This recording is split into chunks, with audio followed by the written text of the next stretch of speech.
Hey all, Siege here today. Well, today we continue to delve deeper into the old piece, in order to this time examine some of the stranger aspects of the quest that might not necessarily make sense. An attempt to gather together what's really going on here, especially when considering the presence of the exact same sound heard when wearing the armor veils. Can be heard quite distinctly in some cases, specifically though when none other than Ballas reveals himself. The last time we dealt with this, our minds were figuratively and quite literally fed a false reality. So what does that insinuate about the memories we're revisiting as well as this old piece? The Dark Refractory, rather than taking us back in time, is instead taking us back through our memories. And I would argue each run through the Purita Rebellion represents an actual engagement that Tenno experienced. Or at least that's what the Lotus continues to tell us. The present that suffered in the refractory was the operator's past, and we are required here to retrieve memories that apparently we aren't the only ones needing the associated context to. The why for each subsequent wade into what I can only call unnatural waters. It's a desire the Lotus specifically is desperately attempting to uncover. Something that would also link in theory the Hex quest to this one, mimicking Albrecht Trotty's specific desire to go to Tau, and that's either good for the overall plan or really, really bad. However, if I had to guess the theme of this particular quest, and the next part of the old piece, it would be that a great many things in Warframe are not necessarily as, let's say, black and white as they were previously made out to be. And in order to figure out the true nature of things, we need to be able to see said experience from the perspective of those putting them into motion. Something we're rarely offered in this game, at least at first. While the old piece update largely attempts to reaffirm the hatred Ballas has so rightly earned, the information found deeper within, specifically from the mind of Roathe, seems to infer that while horrible, he was just Orokin, and not necessarily overly evil. Well, at least to a point. Roathe in particular is a really important addition within the narrative due to the fact that he is really the first Orokin contact willing to engage and divulge first-hand knowledge of things in many cases we've only heard or read about within brief snippets of dialogue and flavor texts on different items and the like. Prior to the old piece, it was largely believed that after the sentients were created by the Orokin and sent to Tau, they gained self-awareness, a love of the area, and the realization that their former masters would destroy this area in the same way they stripped and neglected the origin system, and thus made the treacherous trip back through the void to keep Tau safe. But instead, we find it was actually an odd little flower that serendipitously granted them awareness of self, as well as the fact that the solar rails that were built by these sentients, while still being destroyed, were dismantled much later than previously thought. After the first sentient invasion of the system and the disastrous Orokin riposte, a curious silence reigned. We had no word from our people stranded in Tau, and no way to know whether their signals were being jammed or they had been entirely obliterated. I found myself petitioned for opinions. As strategist, I was expected to comprehend the enemy. The sentients could have destroyed the solar rail terminus above Tau at any time, yet the rail was still active. Why? What did they gain from leaving the gate open? Were they united in their aggression? Or did some yet hope for peaceful coexistence? Firstly, allowing for humans in some capacity to travel and live here, but more importantly, that there was a fairly significant level of communication and collaboration even, explaining in large degree the operator's ability to wield sentient technology so effortlessly, but at the very same time that this allegiance was never meant to last. Through Roathe, we are introduced to the truth of the Orokin and the Seven, now all accounted for with this update, mind you. Ballas, Tuval, Avantis, Tormus, Karish, Nitokh, and Skarn. And that while the operators view Ballas as literally worse than the devil, he makes the case that Ballas may have been one of the more human of the Seven in the end, both by being truly in love with Margulis, a love that was also reciprocated, something he was explicitly ostracized by the other executors for due to him elevating her to his status, with many of them being fearful that she was in fact influencing his decision-making in Orokin matters, as well as how openly he doted on her, reinforced this idea that in fact, she should be held in the same regard as himself, something that's even briefly referenced in the old piece and how he announces her publicly. In the name of the Seven, the Lady Margulis and I welcome the delegates of the Sentient Collective. This affection for each other was already heavily alluded in past quests, the New War and Second Dream most notably, but to have him confirm it, and that further the other executors were potentially worse than him, really puts in perspective how bad things had become within their society. And perhaps oddly enough, you would think a half-orc and half-devil wouldn't care of such things, but Roathe really seems bothered that only the bad deeds of the Orcan have remained in the history books. Look at all that is left of us. Our great empire laid so low, rendered to rubble, melted down for parts. Disgusting. How strange to visit the grave of one's own greatness, to stand and witness the aftermath of all that you worked to build tall. Yet they are all dead, and I am not. I believed to the end that the Orokin could be salvaged, that it was the executors who were in need of removal. Not this. Not all this. What a waste. All our greatness, all our opulence. Was all of this a mistake in the end? The Orokin, the Void, the Sentient Tau? With it came nothing but a deeper rot that poisoned this system. What was it all for? Destruction? Death? Where will this all lead us in the end? We can only hope it spared Tau. This may be hard to believe, but the Seven were at one point highly, and dare I say rightfully, respected. There was even a time when the Yuvan, those that were chosen as new bodies for the Orcan, were willing volunteers. People who believed so fervently in the Orcan way of life, and further the executor they were giving their body up for, that the sacrifice was a willing offering, and further considered an honor, with them being named in commemoration of the service. At this point in the timeline, these Seven appeared to value their fellow man, and I suppose when you take all their accomplishments as a whole, their advances in medicine to the point of having those in the society functionally immortal in their own right, space travel being common at least within the solar system, as well as the ability to colonize other planets and even terraform, with the moon probably being the most obvious example.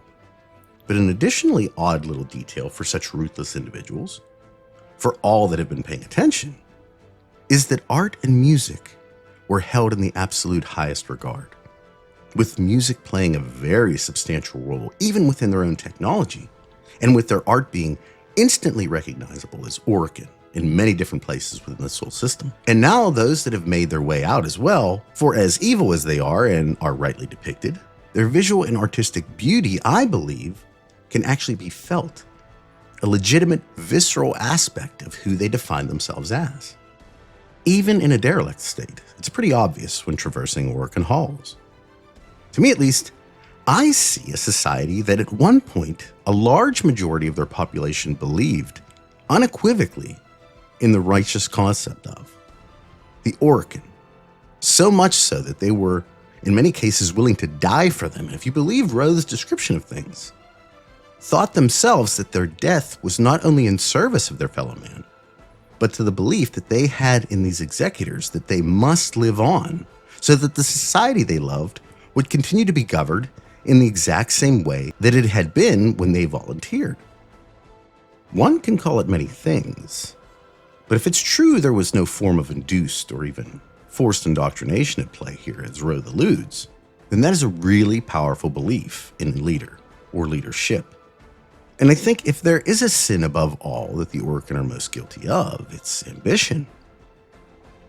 In moderation, it can be the spark to create the greatest of things, as the Orokin demonstrated. But unchecked ambition, all too common amongst those with bloated power, begins to blur the line of right and wrong, as well as what's best for the quote-unquote people. And before long, it generally leads to the kind of oppressed exploitation the Orokin society as a whole came to know, and eventually even write about, once they were finally brought down. And with that specific theme in mind, it's here where I believe I've surmised one very important aspect of the quest. If my interpretation is accurate, it appears to insinuate the reason why Ballas needed the treaty to essentially fail, but couldn't be seen or exposed as the one who did it. At one point in particular, when the operator is outside his office, we are made aware of the fact that he was the deciding vote, and if the treaty should succeed or not, as well as the idea that there were people on both sides of the conflict pushing him to decide in their favor, with Nitokh against the treaty continuing on, and Skarn wanting peace between them. So, what was he to do? In fact, Archimedean Itzum describes the no-win situation they essentially put him in, with Nitokh on the side of the warmongers, and Skarn leading the side of the pacifists. And here, the anarchs are already rampant within the area. Now, if the treaty is upheld, the Empire's forces would be forced to retreat, allowing the anarchs free rein to engage the sentients without any real military support. And if they stay, then it violates the terms of the treaty, and thus would lead to inter-Orokin war, with these terms really feeling like they were very much meant to bring the Empire into a conflict no matter what happened. And as I mentioned in the past video, many believed a war was the only way at that point, at least, to unify the Seven in any way, even if it were to just coalesce them into two distinct sects, as this group had largely gone their own ways and completely abandoned any of the nobility or progressive nature Roathe claims they were so capable of. And while this all mostly rests on whether or not Roathe is telling the truth, one thing the quest itself alludes to that he does confirm is that, as I mentioned, it was in fact Nitokh who was behind the conflict. And I would make the case here that what the old piece perhaps even unintentionally implies is that this is the beginning of Ballas's overall plan to overthrow the Orokin. Era's behavior during the lead up to and a new war quest very much insinuates a devotion to Ballas, with other sentients acting in kind. And from the face of what was happening in Tau at this point, it wouldn't be hard to believe many sentients felt the same way, based on him appearing to champion them even potentially above the other seven, offering a sentient equal standing amongst high-ranking Orokin, the Archimedeans, with the other executors knowing this to be the case.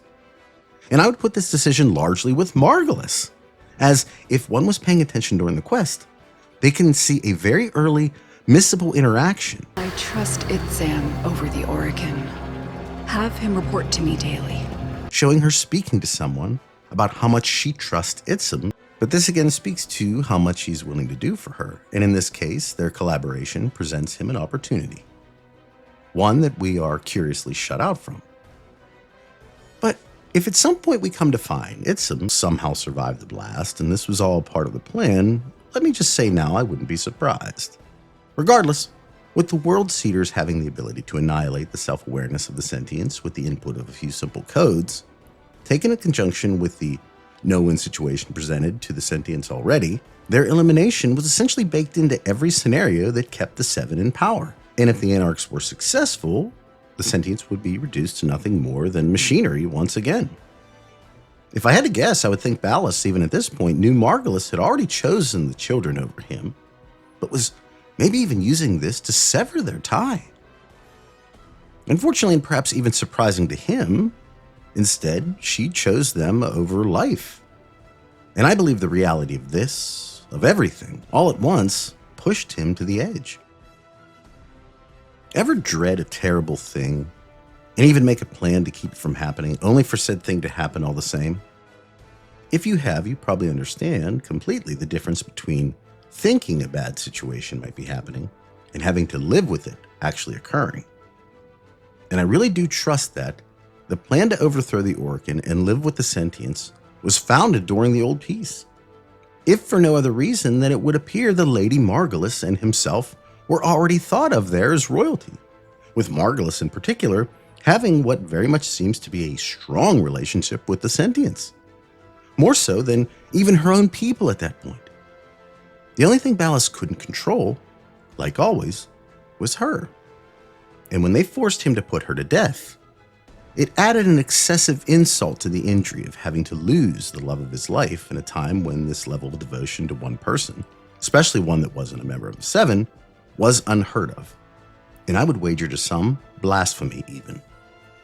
Roathe validates the idea, first brought up by Itzum, that within the politics involved in the Orokin Empire, even the Seven weren't immune to being forced to do certain things that they would never decide to do on their own. And Margulis's death is probably the best example we have to prove it. Though Orokin law is certainly not immutable, the sentients themselves present as Exhibit A in this very argument.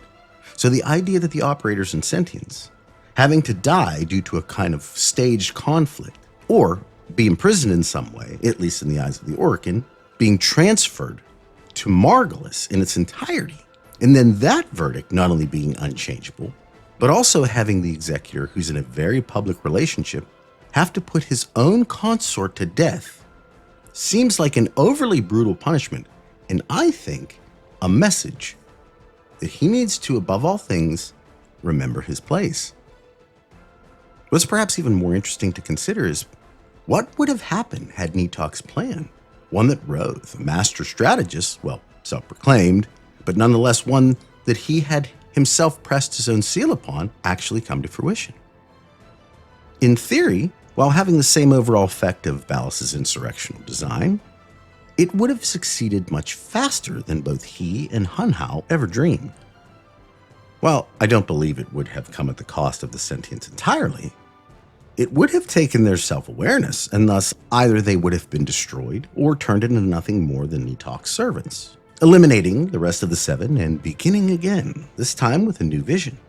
But I believe it's the other Orokin that I think he really only wanted to protect, even over the sentients, mind you, and that, of course, is Margulis. Nitokh and Roathe, based on how they are presented, appear to be the type to revel in perhaps keeping Ballas alive, only to watch him die. Not to mention they are not shown to have any special affection for him. I would argue even reaffirming in the process the truth of Ballas from the perspective of other Orokin, that he was not the worst, mainly from the sheer competition of it all. Incredibly enough, they can't even allow Ballas to be better than them, even if it's it being the worst, with the sheer narcissism that's portrayed almost as a virtue in how nearly every Orokin we've actually been able to read about, hear, or see, up to this point at least, proving just how messed up they had become even back then. And because of that, humble, honorable beginnings or good intentions didn't really matter anymore. But then one also has to wonder if the plan Roathe and Nitokh had concocted was so great, how did it fail? And according to Roathe, it was because he was removed from the situation by none other than Albrecht and Trotty. Albrecht appeared, injected him with the same helmet serum that had been created from the original Uriel Warframe, someone Roathe himself seems exceptionally hesitant to speak about. Uriel. I was there for his, hatching, I suppose? Uriel Prime. His true name will never be spoken by me. It's the only thing I have left that feels real. When I'm on my deathbed, I'll tell you that final secret. And in doing so, plucked him from then and brought him to be essentially babysat by Father Leon and Marie, with a mere question to be asked. Uriel, heretic of Zata, in banishment answer. Can the Orokin ever be forgiven? Now, both Leon and Marie's stories are for another video, as they too have quite the tale to tell in their own right. And remember, Entradi is known for choosing those who are unique. And these two are absolutely no different, each in their own way. But what's important for this video is the fact that Entradi is somehow even involved here. It very much implies that, good or bad, what occurred from that point forward was not only his fault, but that also it was most likely part of his original plan. Why? Well, it's never actually mentioned, but if I'm understanding Nitokh's demeanor and behavior, as well as the war in general that she was trying to conduct, I think it would require the elimination or at least the suppression of the operators in the process. As Roathe himself makes mention of being fully aware of what the Tenno are capable of. So from their perspective, it would make the most sense because obviously they would be the most difficult opponent to have to deal with. But further, Margulis still cared very deeply for Ballas at this point, and I'm guessing would have stood in the way of his death, almost assuredly flanked by a cadre of operators dead set on protecting her and whatever she held dear. No, I believe this is just another reason why their insurrection had to be so hush-hush. And to me at least, first implicating the operators and having them reinserted within the dream would have been the easiest way to remove them.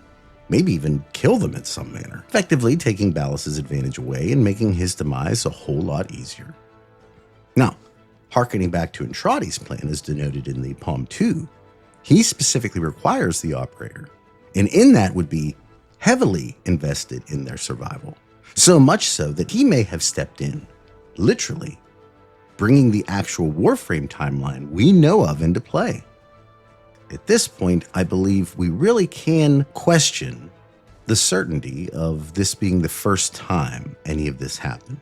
And this next part is heavy speculation, but I can't help but think the operator's very creation with the doppelganger and the new war and the association between Alberic's doppelganger and our doppelganger wasn't in fact somehow the Drifter's second time around.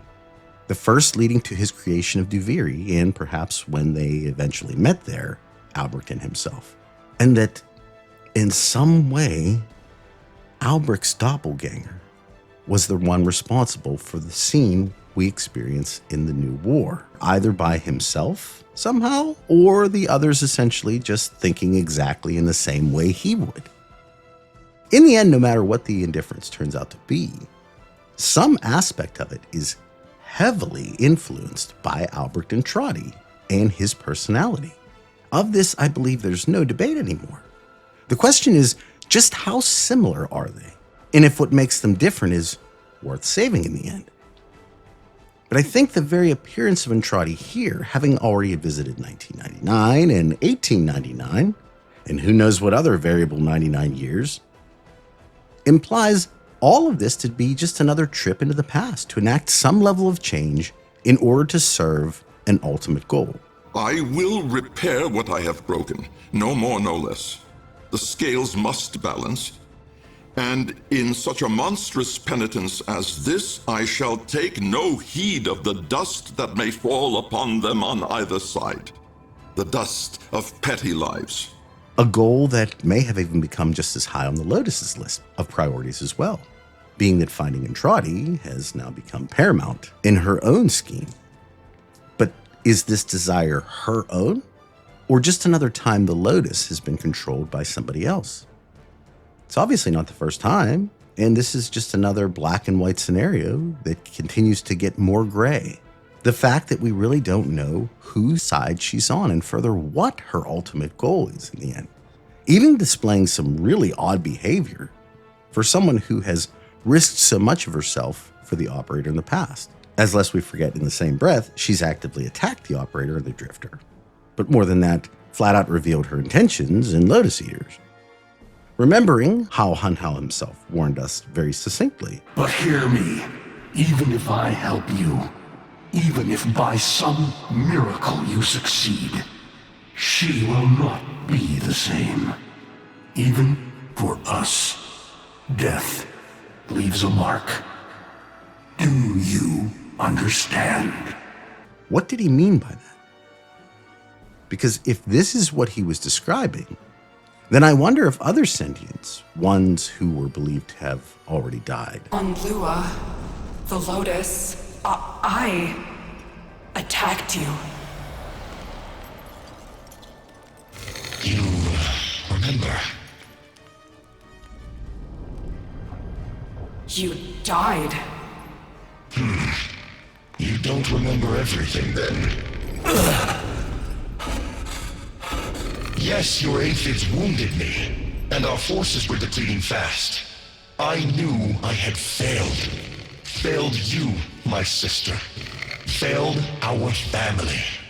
I had no choice but to retreat. No.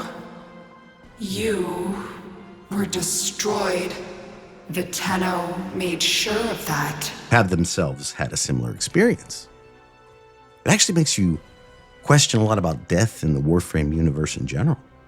What really happens, especially with the talk of angels, devils, and the like?